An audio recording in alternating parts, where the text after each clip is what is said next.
The next question is, what do you expect in each of the following cases?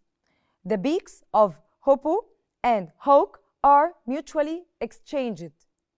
As we said before, hawk has strong and sharp beaks and hoopoe has long and thin beak. So what happens if they exchange with each other? Hoopoe feeds on meat and hawk feeds on worms and snails. Okay?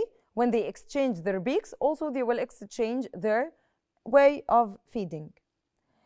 Number 2, predatory plants cannot capture insects for a long period of time.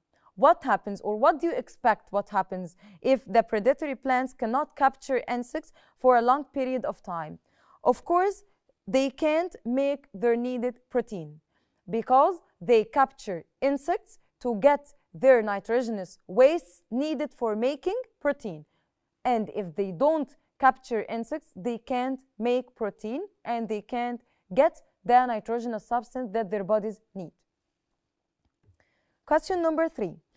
The stivated animals don't store their food in the form of fats. What do you expect? They will die, of course, because they don't obtain the enough food and water during starvation. During starvation, they become dormant and still in a specific birth. Okay? So if they don't store their food, they will die because they can't get the enough food and water during starvation.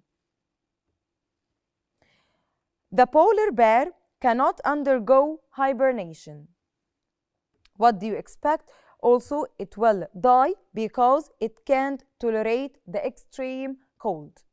They have a way of adaptation which is become dormant and still to overcome the low temperature in winter. So if they don't do that, they will die and they can't tolerate this way of extreme cold.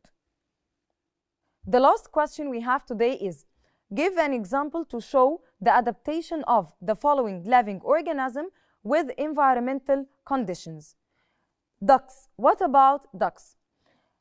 The beaks of ducks are wide indented, as we said before, to help them to filter the food from water.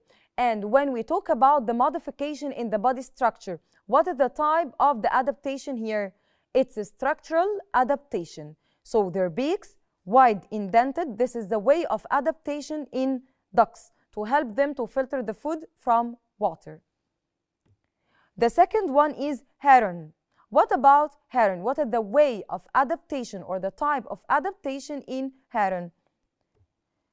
Their beaks are long and thin to help them to pick up worm and snails from the soil. تقدر تتابع كل دروسك على تطبيق مدرستنا بلس. مدرستنا، المستقبل يبدأ الآن.